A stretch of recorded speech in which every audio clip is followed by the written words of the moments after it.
زکوٰۃ کے مسائل کو سمجھنے کے لیے چار چیزوں کو سمجھنا ضروری ہے: اشیاء زکوٰۃ، نصاب زکوٰۃ، شرائط زکوٰۃ، مصارف زکوٰۃ۔ اشیاء زکوٰۃ میں چند چیزیں ہیں: سونا چاندی ہے، نقدی ہے، مال تجارت ہے۔ سونا چاندی چاہے وہ ڈلی ہو، اینٹ ہو، زیور ہو، برتن ہو، استعمال میں ہو یا استعمال میں نہ ہو، خالص ہو یا ملاوٹ شدہ ہو، اس پر زکوٰۃ واجب ہے۔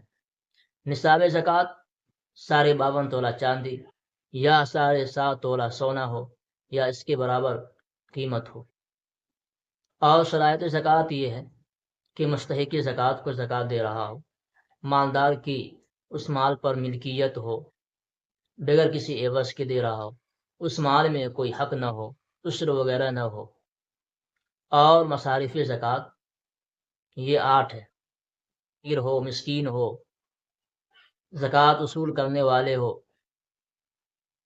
یا کسی کی دل جوئی کرنا مقصود ہو، یا کسی غلام کو آزاد کرنا مطلوب ہو، یا کوئی قرض دار ہے جس کے ذمے میں لوگوں کا قرض ہے اور اس کے پاس قرض کے بقدر نصاب کا مال نہیں ہے، تو ایسے آدمی کو بھی زکوٰۃ دینا جائز ہے۔ مسافر ہے، راستے میں وہ تنگ دست ہو گیا ہے، تو مسافر کو بھی زکوٰۃ دینا جائز ہے۔